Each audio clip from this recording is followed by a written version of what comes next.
Ketika semua keluarganya menjadikan si perempuan ini disangkakan anak durhaka, dimimpikan di suatu mimpi dengan izin Allah Subhanahu wa taala bahwa di dalam mimpinya dia bertemu dengan seorang ayah dengan mahkota yang luar biasa. Dengan derajat yang tinggi di sisi Allah Subhanahu wa taala. Lantas ditanya oleh anak, "Ya ayah, apa gerangan amal yang ayah lakukan ketika hidup di dunia sehingga Allah Subhanahu wa taala mengangkat derajat ayah setinggi ini?" Apa jawaban di dalam mimpi tersebut? Bahwa sesungguhnya aku berada di derajat tinggi saat ini adalah karena anak perempuanku yang soleha, yang taat sekali kepada seorang suaminya.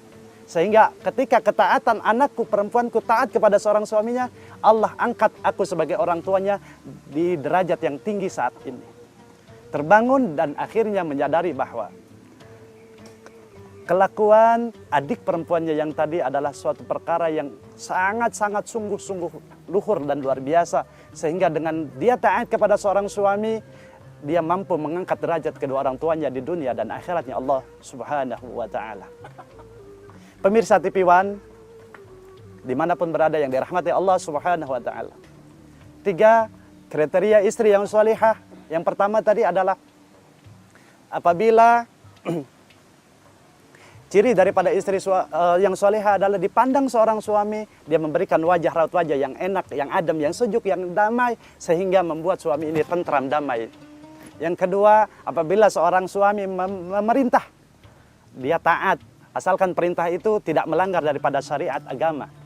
Yang ketiga, apabila seorang suami tidak ada di rumah, hendaknya seorang istri yang soleha ini mampu menjaga harta seorang suami tersebut dan mampu menjaga kehormatannya. Dan dengan kriteria istri yang solehah ini akan menjadi kebahagiaan terhadap seseorang. Insya Allah. Yang kedua, dari 4 perkara yang akan menjadikan kebahagiaan seseorang di dunia dan akhirat adalah antakuna auladuh abraran. Hendaknya ia memiliki anak-anak yang soleh, yang solehah. Ketika seseorang memiliki anak yang soleh dan solehah, insya Allah dia akan memberikan daripada kebahagiaan di dunia dan akhirat. Dia akan mendapati kebahagiaan di dunia dan akhirat. Kenapa? Sebab karena yang membuat orang tua merasa daripada tidak bahagia kadang-kadang banyak sekali disebabkan oleh anak-anak yang tidak soleh. Banyak dan sedikit anak tidak ada jaminan, tapi soleh dan tidak solehnya yang akan menjadikan jaminan bahagia dan tidak bahagianya orang tua. Ketika anak satu tapi tidak soleh akan senantiasa memberikan daripada penyakit-penyakit. Tapi ketika walaupun anaknya banyak dan soleha, itu akan senantiasa membawa daripada kebahagiaan orang tua di dunia dan akhiratnya Allah Subhanahu wa ta'ala. Dan menjadikan anak yang soleh dan soleha itu tidak semudah membalikkan telapak tangan tentunya. Yang pertama, ada cara agar anak-anak kita senantiasa menjadi anak yang soleh dan soleha. Dari semenjak di kandungan, anak yang soleh dan soleha, ketika orang tua ingin anaknya soleh dan soleha, hendaknya dimulai daripada akhlak orang tuanya menjadi soleh dan soleha terlebih dahulu. Orang tua yang senantiasa berbakti kepada Allah dan Rasulnya, senantiasa mengamalkan daripada kewajiban ibadah kepada Allah dan menjauhi sejauh-jauhnya apa yang menjadi larangan Allah Subhanahu wa ta'ala. Dari mulai sejak kandungan, kita mendidik anak-anak kita, dibacakan ayat-ayat Al-Quran di dalam kandungan, di dalam rahimnya, dibacakan daripada zikir-zikir yang berharap semoga harapan doa orang tua ini dijadikan anak yang di dalam kandungan kelak lahir, ketika dia laki-laki menjadi anak yang soleh, ketika dia perempuan dijadikan anak yang soleha, dan ketika dilahirkan ke alam dunia dia diadzankan dan iqamatkan. Apa tujuan adzan dan iqamah untuk anak yang baru lahir? Yang pertama adalah agar pertama yang didengar dari ketika seorang bayi lahir ke alam dunia ini, kalimah yang pertama didengar adalah kalimah-kalimah thayyibah.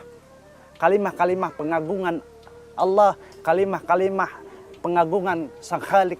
Sehingga awal pertama ketika indera pendengarannya dibuka oleh Allah Subhanahu wa taala dan bayi lahir ke alam dunia itu, yang didengar adalah kalimah-kalimah pengagungan terhadap Allah Subhanahu wa ta'ala. Dan ini menjadi pendidikan untuk seorang anak.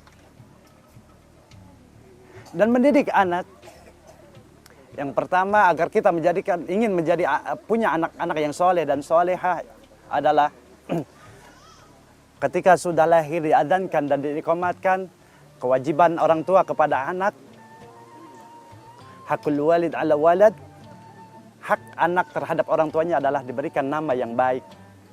Nama adalah doa. Hendaknya orang tua memberikan nama kepada atau terhadap anak-anaknya adalah nama-nama yang baik, nama-nama yang insya Allah menjadi doa-doa yang terbaik kepada anaknya. Sunnah memberikan nama-nama para nabi, silahkan. Sunnah juga memberikan nama-nama orang yang soleh dengan niat tabaruk agar anak-anak ini insya Allah dengan harapan kita sebagai orang tua dijadikan anak-anak yang soleh dan soleha. Setelah diberikan nama-nama yang baik, tentunya diberikan pengajaran-pengajaran agama. Ibu adalah tarbiyatul ula. Pendidik pertama, pendidik dasar untuk anak-anak adalah seorang ibu. Makanya tadi ketika kita mempunyai istri yang salehah, dia akan menjadi pendidik pertama untuk anak-anak kita. Pendidik utama ketika anak masih kecil, dia akan meniru bagaimana akhlak dan kelakuan seorang orang tua. Naudzubillah summa naudzubillah. Fenomena saat ini di akhir zaman banyak sekali kita temui seorang ibu yang bahkan kadang-kadang memakai jilbab, bergoyang-goyang di kamera, di aplikasi-aplikasi yang Masya Allah menjadi dilihat oleh anak-anaknya sendiri. Anaknya akan meniru, mencontoh apa yang dilakukan oleh orang tua. Ketika orang ibunya joget-joget di depan kamera, ibunya main aplikasi yang mengumbar daripada aurat dan lain sebagainya, dia disaksikan oleh bukan hanya anaknya tapi orang banyak. Naudzubillah summa naudzubillah. Kebahagiaan ketika kita memiliki anak yang soleh dan soleha. Karena anak yang soleh dan soleha ini akan mengangkat derajat kedua orang tua ini baik di dunia maupun di akhirat ya Allah Subhanahu wa ta'ala. Kelak kita akan berdebat. Anak adalah amanah dari Allah Subhanahu wa ta'ala.